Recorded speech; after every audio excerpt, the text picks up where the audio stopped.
This section looks at the master cylinder in ABS.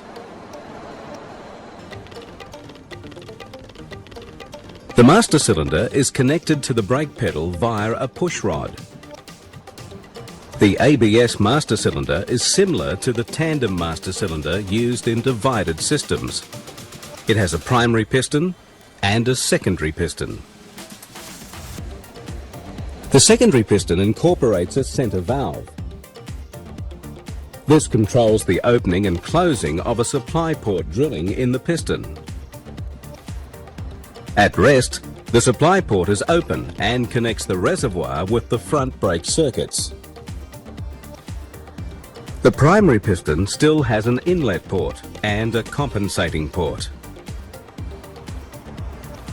When the brake is applied, the primary piston moves, which closes its compensating port. Fluid pressure in the primary circuit rises. It acts with the primary piston spring to move the secondary piston forward, closing the center valve. Pressure builds in the secondary circuit. Pressure keeps building in both circuits and applies the brakes in both circuits. If the secondary circuit fails, the secondary piston is forced to the end of the cylinder. When it reaches the end, pressure builds in the primary circuit. If the primary circuit fails, the primary piston contacts the secondary piston and pushes it to operate the secondary circuit.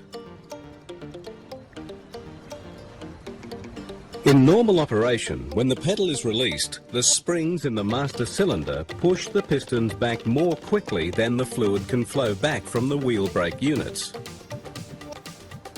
This creates a low pressure area in front of each piston. Such low pressures can cause air to be drawn into the system. To prevent this, there are recuperating grooves in the primary piston and the seal. Fluid at atmospheric pressure flows through the inlet port and past these grooves.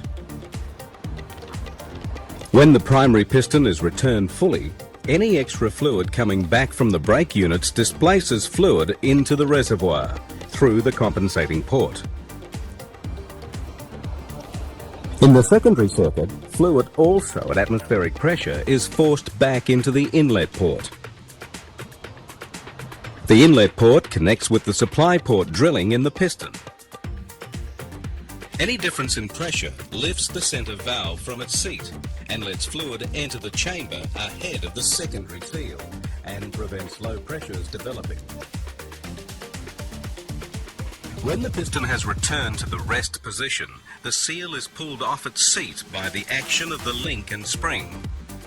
This lets fluid still returning from the wheel units displace fluid back to the reservoir.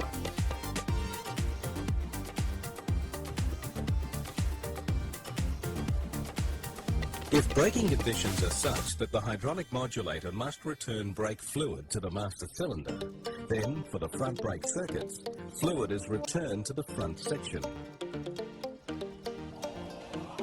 This forces the secondary piston back against the force of the primary piston spring and the rear brake pressure.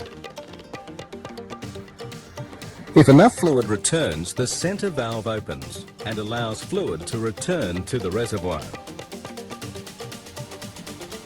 If fluid is returned from the rear brake circuit, the secondary and primary pistons tend to be forced apart. The amount of fluid that returns to the master cylinder is determined by the degree of anti-lock braking control. With approximately 4 to 6 ABS control cycles per second, the rapid changes in pressure cause pulsations that can be felt by the driver at the brake pedal.